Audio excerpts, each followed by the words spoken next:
Hello my dear student. तो आज अपने एक नया अकाउंटिंग कंसेप्ट सीखने वाले हैं, that is revenue recognition concept. ये भी काफ़ी इंपॉर्टेंट कंसेप्ट है। क्यों? क्योंकि देखो, बिजनेस का जो मेन काम होता है वो पैसा कमाना, रेवेन्यू। ठीक है, इस रेवेन्यू को कब रिकॉर्ड किया जाए? क्योंकि रेवेन्यू को गलत तरीका से रिकॉर्ड करोगे, गलत समय में रिकॉर्ड करोगे, तब प्रॉफिट भी गलत गलत आ जाएगा। इसके लिए ना ये रेवेन्यू रिकॉग्निशन कंसेप्ट बहुत ही इंपॉर्टेंट कंसेप्ट बन जाता है। ठीक है, अब ये जो रेवेन्यू रिकॉग्निशन कंसेप्ट है ना, इसके लिए इनफैक्ट चार्टर्ड अकाउंटेंट्स का जो बॉडी है आईसीआई, उसने भी एक अलग से डेडिकेटेड अकाउंटिंग स्टैंडर्ड दे के रखा हुआ है, that is accounting standard 9। What a coincidence, देखो नंबर भी 9 है और अकाउंटिंग स्टैंडर्ड भी 9 ही आ गया। अकाउंटिंग स्टैंडर्ड 9 दे के रखा हुआ है रेवेन्यू रिकॉग्निशन के बारे में। ये कंसेप्ट ये बताता है कि एक रेवेन्यू को कब रिकॉर्ड किया जाए और उसका एंट्री जो है कब बुक्स में किया जाए। ठीक है, वही रिकॉर्डिंग ही होगी। तो this is what we are going to understand. तो बिना टाइम इसके चलिए शुरू करते हैं।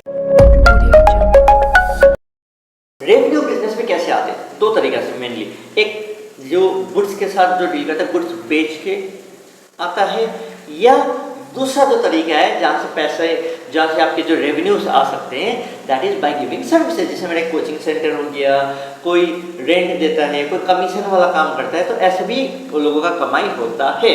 ठीक है, अब यहाँ पर ना सोचने वाली बात है कि इस रेवेन्यू को, ये जो रेवेन्यू है, इस रेवेन्यू को हम कब रियलाइज करेंगे, कब रिकॉर्ड करने वाले हैं। ठीक है, ये कंसेप्ट ये टाइमलाइन के ऊपर ही डिपेंड है। काफ़ी अच्छा अकाउंटिंग स्टैंडर्ड है, इसमें सीनियर क्लासेस में, तो सीए लेवल में तो काफ़ी अच्छा क्वेश्चंस बन सकते हैं। यहाँ पर आपने उतना चाप नहीं लेना है, हल्का फुल्का ही समझना है रेवेन्यू रिकॉग्निशन कंसेप्ट के बारे में। तो रेवेन्यू रिकॉग्निशन कंसेप्ट जो होता है ना, यदि दो चीज़ मेनली, जो आपका जो सेल ऑफ गुड्स के केस में कब होगा, सेल ऑफ गुड्स के केस में। तो सेल ऑफ गुड्स के केस में जब होता है, जब risk and reward is transfer, जब आपने टाइटल ऑफ द ओनरशिप और जब रिस्क ऑफ द गुड्स जो है जब वो ट्रांसफर हो जाता है, तब you can record the sale. For example देखो, मैंने गुड्स सेल होकर रखा हुआ है, तो गुड्स सेल होकर रखा हुआ है, 17 तारीख को ऑर्डर आया। ठीक है, क्या अभी इसको हम सेल रिकॉर्ड करेंगे? नहीं, अभी रिकॉर्ड नहीं करना है कि ऑर्डर आया है। ठीक है, मैंने 25 तारीख को 25 को इस ऑर्डर को क्या कर दिया, सप्लाई कर दिया, गुड्स सप्लाइड, गुड्स सप्लाइड। ठीक है, गुड्स मैंने सप्लाई कर दिया। ये जब मान लीजिए 25 तारीख को, मान लीजिए 27 तारीख को गुड्स डिलीवर्ड, गुड्स डिलीवर्ड। ठीक है, और 31 तारीख को, 31 को मेरा क्या है, पेमेंट रिसीव्ड, पेमेंट रिसीव्ड। अब आप जब एक अकाउंटेंट है ना, आप सेल किस तारीख को लिखेगा, 17 को लिखेगा कि 25 को लिखेगा कि 27 को लिखेगा कि 31 को लिखेगा? बहुत इंपॉर्टेंट है बच्चों, क्योंकि यहाँ पर ना 31 मार्च वाला जो टाइम रहेगा ना, उसमें आदमी लोग करोड़ों करोड़ों का सेल को इधर उधर कर देगा और दिखाएगा कि मेरा तो बहुत ज़्यादा सेल होके रखा हुआ है। इट्स बहुत इंपॉर्टेंट डेट है। हम लोग को रेवेन्यू रिकॉग्निशन कंसेप्ट ये बोलता है, जब टाइटल ऑफ द ओनरशिप जब ट्रांसफर हो जाए, तब आप उसको क्या करना, रिकॉर्ड करना। 17 में सिर्फ ऑर्डर मिला है, ये सेल नहीं है, यहाँ पर हम रेवेन्यू को रिकॉग्नाइज नहीं करेंगे। गुड्स मैंने सप्लाई किया है, ठीक है, तो गुड्स अभी रास्ता में है, पहुँचा भी नहीं है, अभी वो जो गुड्स का जो टाइटल है, जो ओनरशिप है, वो मेरे पास ही है। जब गुड्स डिलीवर्ड हो गया, तब जाके वो जो टाइटल ऑफ द गुड्स है मेरा कस्टमर के पास चला गया। एक बार जब कस्टमर के पास वो टाइटल चला गया, तो उसका अब दायित्व, उसका जो रिस्क बनता है, यदि उस गुड्स के ऊपर कुछ भी होता है तो। ठीक है, तो अब इस पॉइंट में, ये वाला डेट में हम क्या करने वाले हैं, सेल बोल के रिकॉर्ड करने वाले हैं। Not receiving the payment is merely that is a debtor will give me later on. ठीक है, तो यहाँ पर मेरा क्या होगा, रेवेन्यू रिकॉग्नाइज्ड होगा, रेवेन्यू रिकॉग्नाइज्ड। ऐसे ये इतना सिंपल नहीं है, इसमें बहुत काफ़ी कुछ है, लेकिन क्लास बीकॉम और क्लास 11 लेवल में ना, मतलब बहुत ज़्यादा आपको चाप लेने का दरकार नहीं है।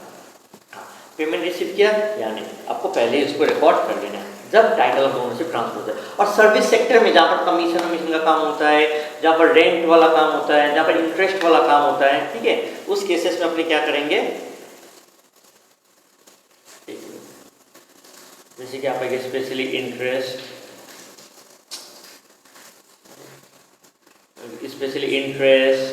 कमीशन, मोस्टली आपका सर्विस सेक्टर के केस में, ठीक है, कमीशन, रेंट, ये सारे केस में कब रिकॉग्नाइज होगा?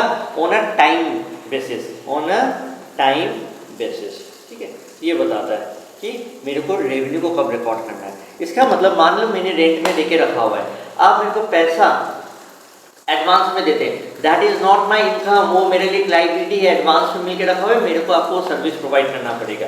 आप मेरे को 1-1.5 महीना बाद देते हैं, तो फिर इस केस में क्या होगा कि सर क्या मैं 1-1.5 महीना बाद रिकॉर्ड करेंगे? नहीं बेटा, ये कैश बेसिस नहीं है, तुमको कब रिकॉर्ड करना है? मान लो जनवरी का रेंट मेरे को मिल रहा है, तो 31 जनवरी को मेरा ड्यू हो जाता है, टाइमलाइन उसका जो है खत्म हो जाता है। तो ना टाइम बेसिस हम कंसिडर करते हुए हम क्या करेंगे, रेवेन्यू को कब रिकॉर्ड करेंगे? 31 को ही कर लेंगे, ठीक है। या पेमेंट नहीं मिला हो उससे कोई फर्क नहीं पड़ता है, बाद में मिलेगा, लेकिन रेवेन्यू वो तो ड्यू हो गया ना, मिल जाएगा। अप्रूवल कंसेप्ट में तो ऐसे करते हैं। और यदि पहले मिल गया तो हम उसको एक लाइबिलिटी की तरफ मानेंगे और बाद में जाकर उसको हम क्या कर देंगे, रेवेन्यू में ट्रांसफर करेंगे। कब? 31 जनवरी को, या कोई भी एक जो भी मंथ होता है, जो भी एक टाइमलाइन के बेसिस में होता है। सो ये होता है रेवेन्यू रिकॉग्निशन का। रेवेन्यू को कब रिकॉर्ड करना है, when am I going to realise that, और when am I going to record that revenue. So that's it. तो आई होप ये रेवेन्यू रिकॉग्निशन कंसेप्ट समझे। बहुत एग्जाम में पूछता नहीं है, लेकिन ये इसका इंपॉर्टेंस काफ़ी ज़्यादा है। हायर लेवल के एग्जाम से काफ़ी पूछते भी रहते हैं। तो डोंट वरी, आपको एग्जाम में थोड़ा सा ही लिखिएगा, ओके। ये लोग भी उतना ज़्यादा डिटेल में लिख नहीं रहा है, इतना लिखिएगा एंड देन सफिशिएंट है आपके लिए। तो इतना ही आज के लिए। तो बाय बाय, टेक केयर।